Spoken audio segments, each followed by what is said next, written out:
Stegosaurus. Žil v období pozdní jury a s T-rexem se vůbec potkat neměl. Byl to pomalý a těžký tvor. A jeho pravá síla vynikala ve skupině. Zahraju si se Stegosaurem ve hře The Isle, tak schválně, jaký bude mít život. Vyhlédla jsem si tohle krásné zelené mládě, které se potulovalo v bažinách. Vybrala jsem mu první mutaci a mládě, poháněno instinkty, si to namířilo do útočiště. Kam si to ale obvykle namíří i masožravci.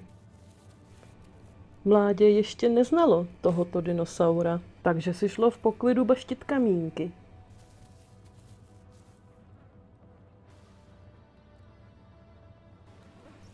Tito prckové nejsou hrozbou. Ale co tento?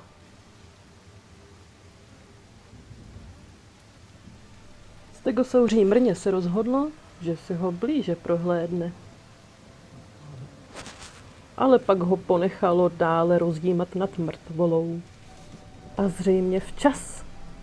Jinak by se nejspíš i ono stalo mrtvolou.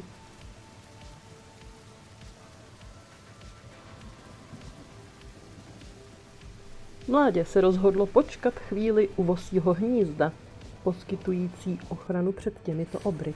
Zoblo si trochu chutných houbiček a v tom se vosy rozhodli, že už i mládě je velký obr a musí z útočiště ven.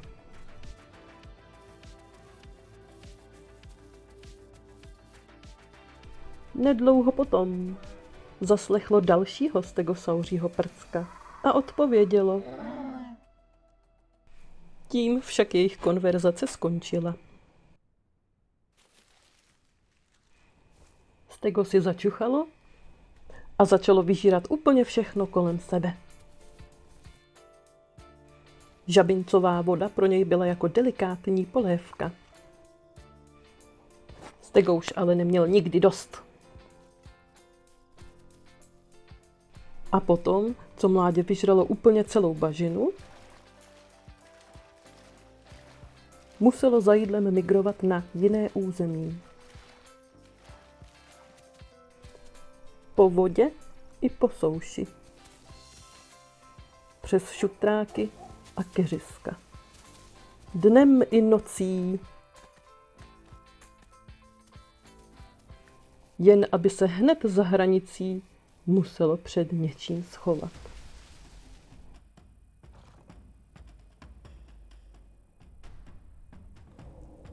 Stego se ani nepohnulo, aby náhodou nevydalo nějaký zvuk, praskající větvičky nebo tak.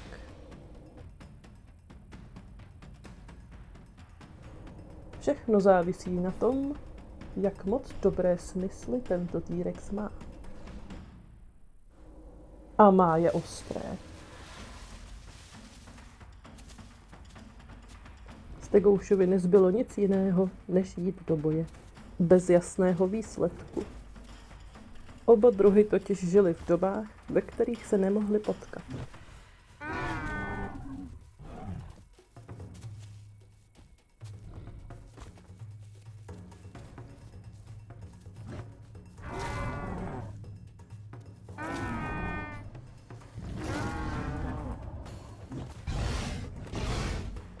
Mláděti se nakonec podařilo T-rexovi pěkně naložit.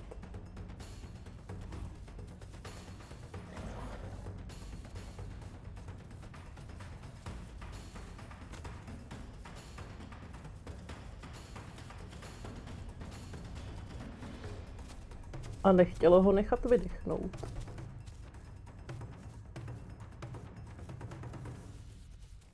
Nakonec ale, když odběhl do větší vzdálenosti, uznalo, že bude i pro něj lepší se vyléčit.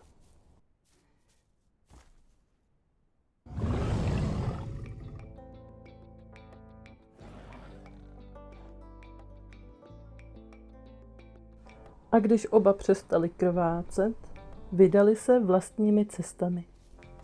A přitom na sebe stále házeli vočkem.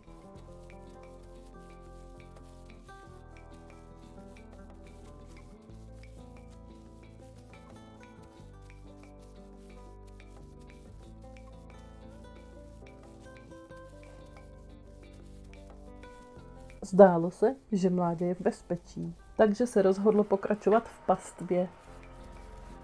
Nevšímaje si okolního řevu.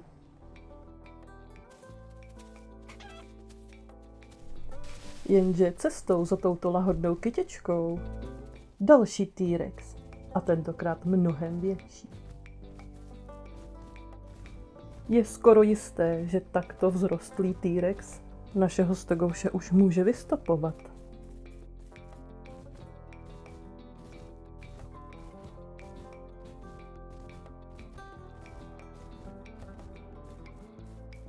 Stegosaurus je navíc ještě trošku zraněn z minulého boje.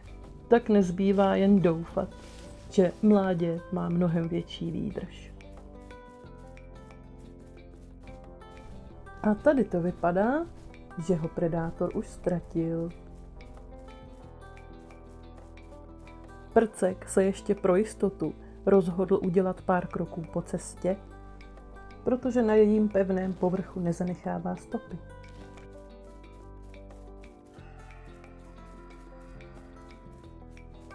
Leč bohužel bylo mu to prd platné. S jedním masožravcem by se možná vypořádalo.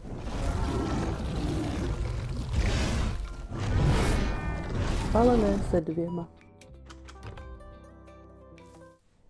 Můj další subjekt se nacházel také poblíž bažiny, i když jiné. A do zdánlivě bezpečného útočiště doběhlo právě v noci. Nicméně nelenilo a pěkně se napáslo na houbičkách. A když bylo dostatečně vzrostlé, vydalo se dál. A cestou žralo všechno, co se dalo. Rostlinky růžové, oranžové a dokonce i žluté. No a pak cestou dál zaslechl Stegouš něco, co mu bylo dosti povědomé.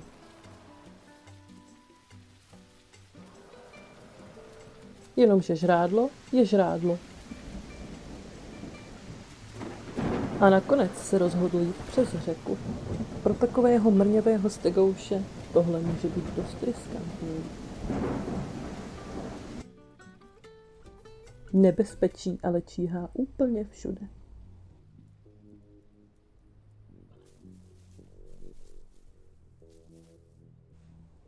Allosaurus je druh, se kterým stegosauři sdíleli dobu.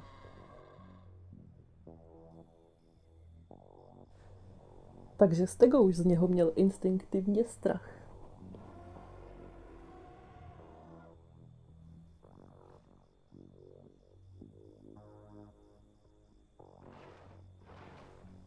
Víc nebylo třeba a Stegouš to vzal úprkem.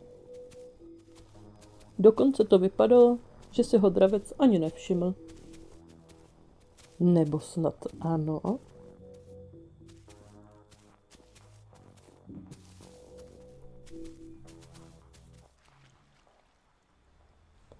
Rychlý doušek z blízké řeky a šup do křoví. Když v tom si něčeho divného všiml.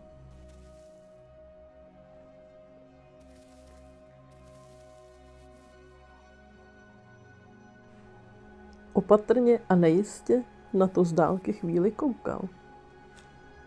A jelikož už neviděl toho Allosaura, rozhodl se to prozkoumat blíž. A cestou pojíst nějaké ty keříky.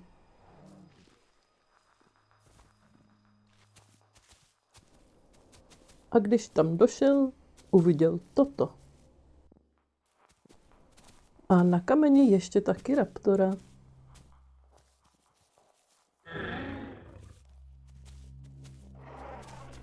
Ten se zdal přátelský, načež se Stego šel napít.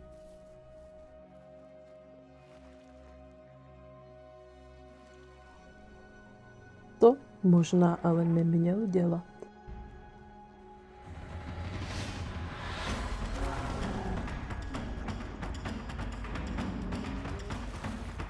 Deinosuchus. A docela velký. Mláděti se nějakým záhadným způsobem podařilo uniknout. A přestože schytalo několik pořádných kousanců, ještě mu zbylo docela dost staminy. A v tom se ukázalo, že raptor nebyl až tak přátelský.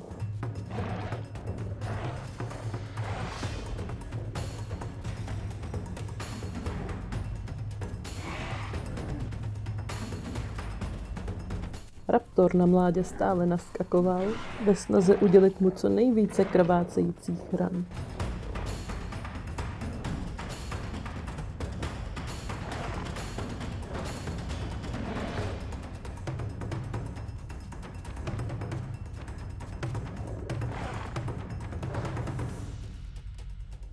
Jediná jistota, jak se ho zbavit, zdálo se, je tento šutr.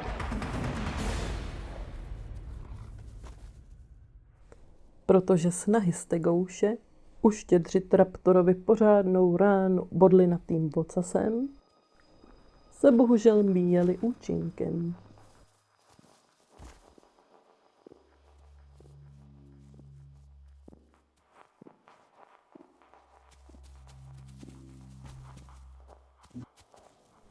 Bez staminy. Nyní svou jedinečnou zbraň už nemohl používat a byl odkázán pouze na svůj nicotný útok hubou.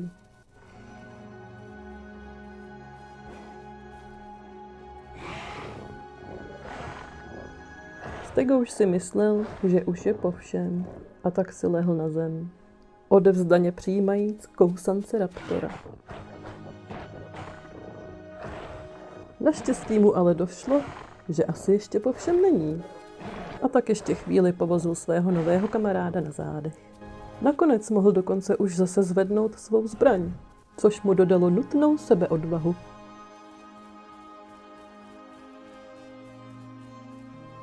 A tak tanec těchto dvou mohl pokračovat.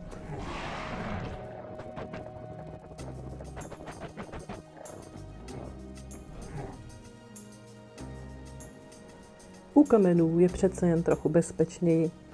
Nebo snad ne?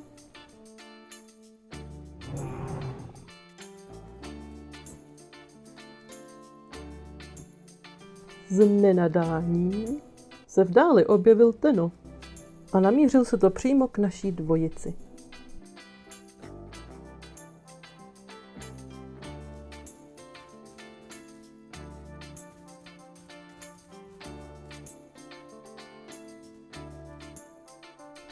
Stego trochu doufal, že mu další bíložravec pomůže. Nicméně byl nejspíš pouze zvědavý.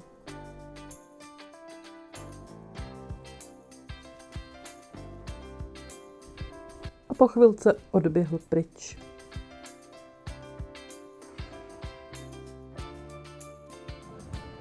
A bohužel nevypadalo to, že by snad raptor chtěl boji vzdát.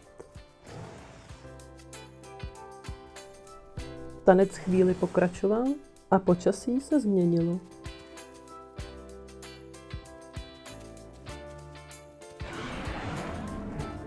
A Stego dostal nové krvácení. Zdálo se, že má raptor navrch.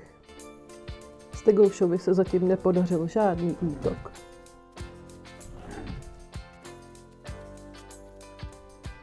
A ani odstrašující pohyby nepomohly.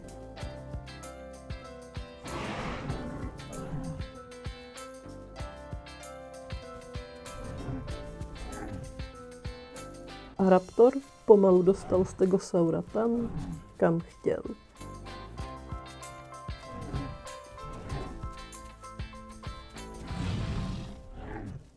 Mrňous jenom o malý chloupek unikl a mohlo být po všem.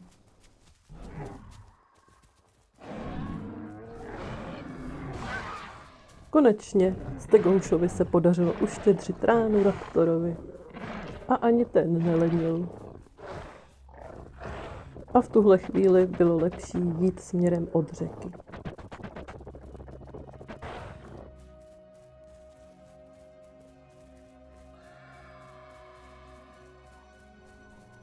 Raptor nejspíš čekal, až mu jeho stamina dovolí uštětřit další krvácení.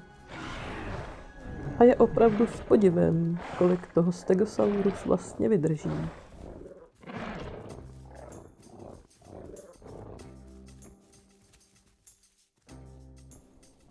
No a pak si ti dva zašli na procházku.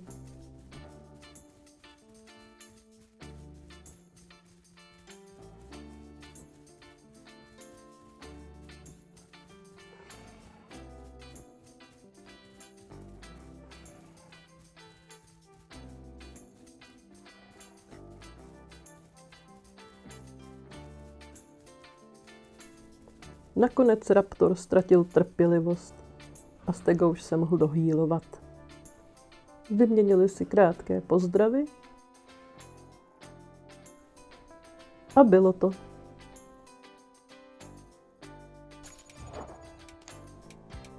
Čas rychle kliknout druhou mutaci a jít se pořádně schovat do lepšího křoviska.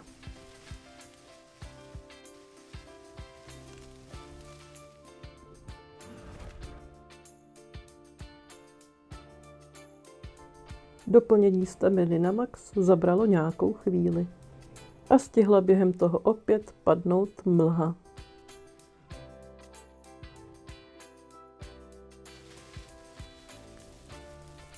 Hned jak to bylo možné, vydal se Stego už dál.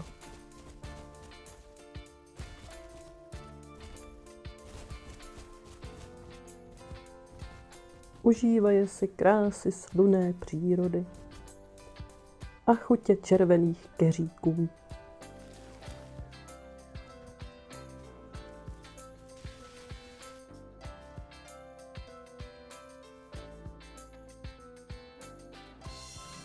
A našel tady v skutku spousty dobrutek.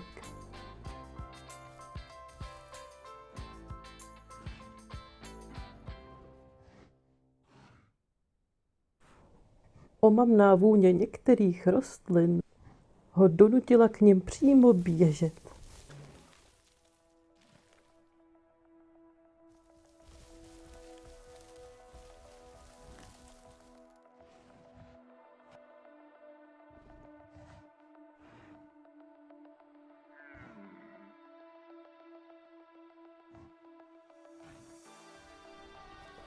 Zde můžeme vidět, že Stego už jde pomalu, kvůli tomu, že má žízeň. Tak se není čemu divit, že k nejbližšímu zdroji vody se tak radostně rozeběhl.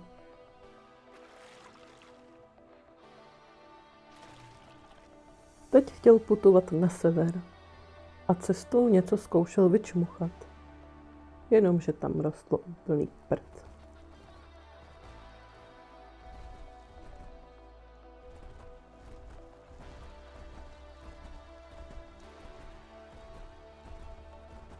Most byl bezpečný. A za mostem Stego našel lákavou možnost vyválet se v bahně, kterou využil a náležitě si ji užil. Nějak instinktivně věděl, že mu to pomůže při hojení ran.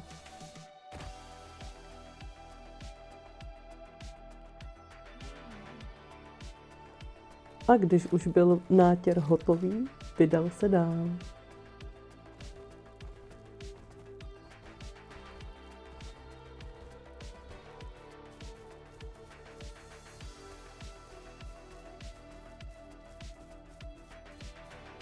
Nakonec se Stegosaurus rozhodl, že se vyspinká.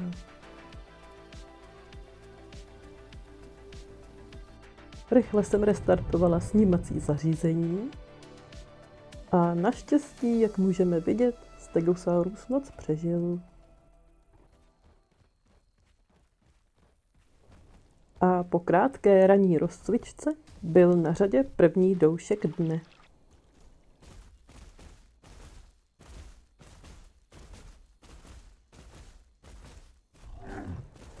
Není mi zcela jasné, proč v tomto případě Stegosaurus zaútočil, ale zdálo se, že nad svým činem popřemýšlel, aspoň na milisekundu. A nedlouho poté zaslechl něco vřískavého.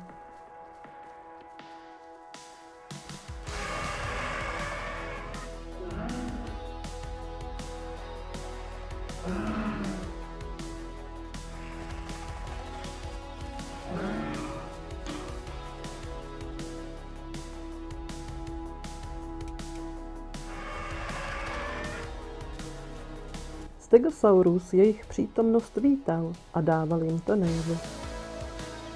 Nejspíš se chvilku zasnil, jaké by to bylo létat oblohou, jak jen to jeho mozek o velikosti mandarínky dovolí.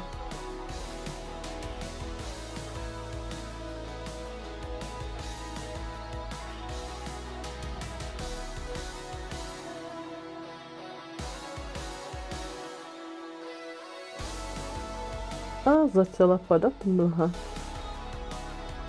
V tomto příšeří to chvilku vypadalo, jako kdyby létalo hejno supů nad naším stegosaurem.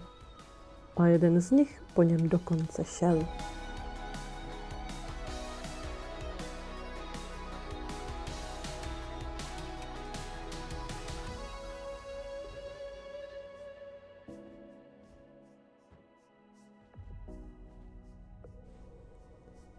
Zde záznam Pteranodona, jak se snaží přistát vedle svého kamaráda na kmenu stromu.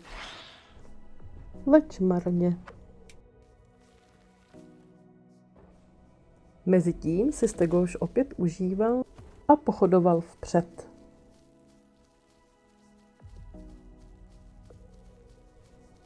A zanedlouho si něčeho všiml. Další Stegosaurus. Rychle se k němu rozeběhl a doufal, že bude přátelský.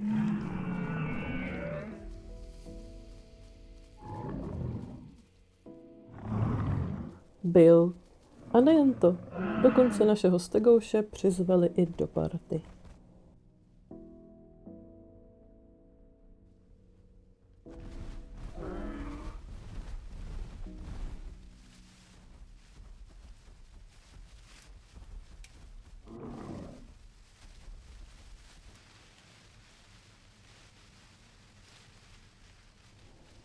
Partička zevlovala v útočišti. Jenže tam nejste nikdy sami.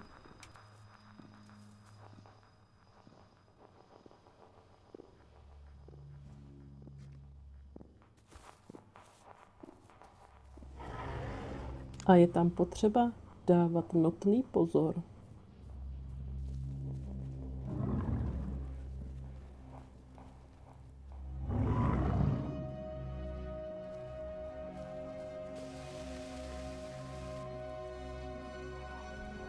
Po chvilce odpočinku v křoví se někteří členové stáda dali do pohybu.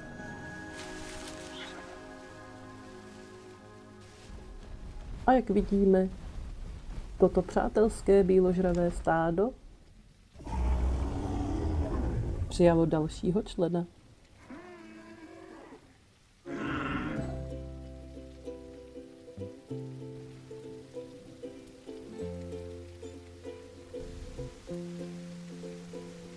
Tady Stegouš využil příležitosti a pokusil se o námluvy. Jeho nabídka však byla zdvořile odmítnuta. Stego se ale nechtěl nechat odbít a pokusil se ještě o jednu poslední věc. Náležitě a okázale všem případným dámám ukázat svou krásu.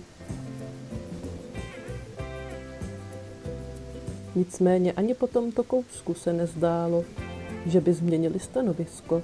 A tak se Stego rozhodl, že to půjde rozchodit. A cestou něco upoutalo jeho pozornost.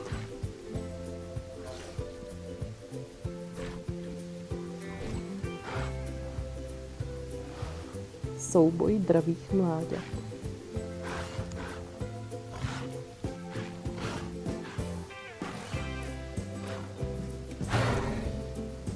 Útočiště může být kruté místo. Potom, co si Stego doobjevil multimigrační zónu, vrátil se zpátky k partě. A na stromě si všiml malého Heptilodona.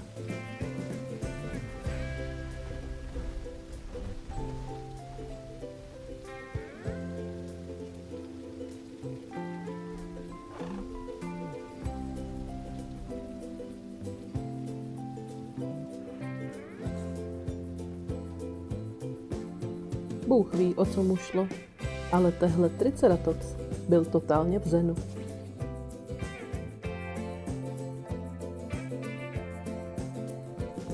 Za to jeden z dalších stegosaurů se rozhodl uštědřit mu malou lekci.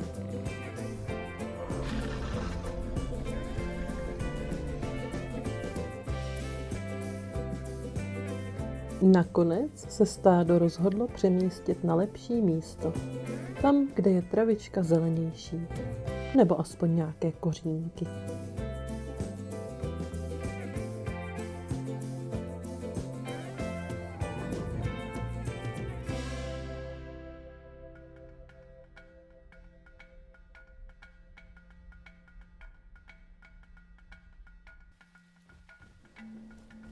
Ti dva nakonec mezi sebou našli jakési zalíbení. Nastal klidný podvečer, plný hrabání kořínků a jejich baštění. Procházení se po přírodě, kochání se duhou a prohánění malých masožravců.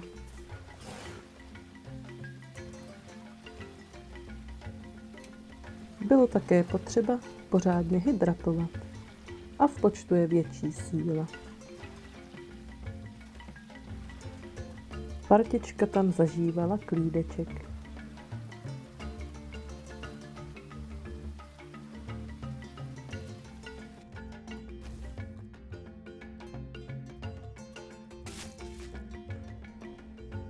Jedinou momentální starostí všech se zdálo být, kdo první sežere, co najde.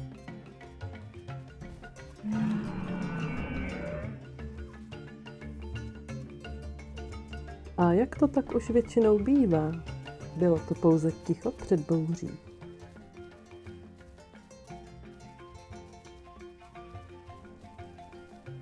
Tohoto dravce Stegosaurus ještě nepotkal a tak si nebyl jistý, zda má zaútočit nebo ne.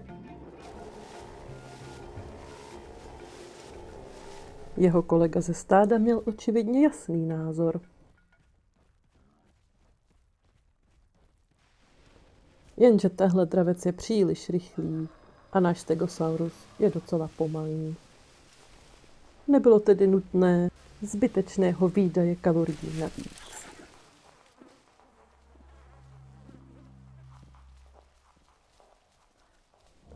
Když nastala tma, Stego viděl Carnotaura něco žrát. Děsivý pohled.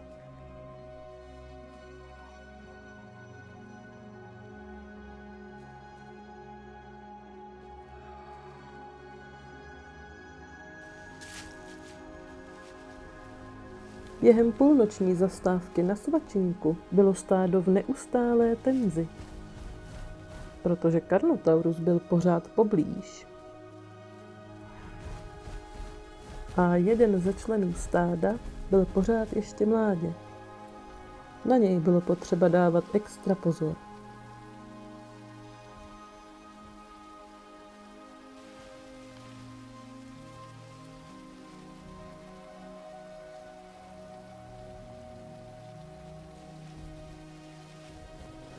Carnotaurus je svou přítomností neustále provokoval, takže si členové stáda průběžně hlídali své teritorium.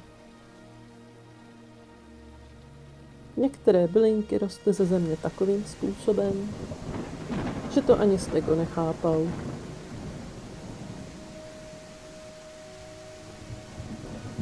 A přestože mu to skoro nic nepřidalo do žaludku, stejně to musel zblajznout.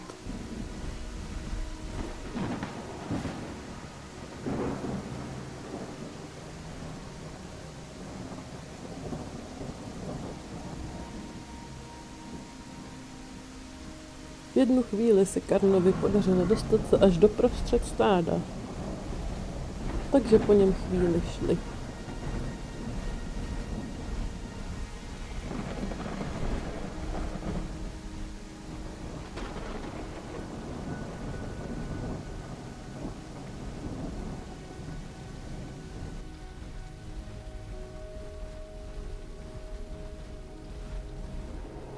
Nakonec se z tego rozhodl jít napít a cestou trochu zamachrovat.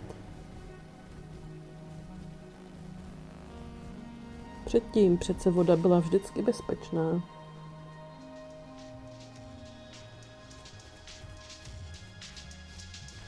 A nebo byla bezpečná pouze pro stádo.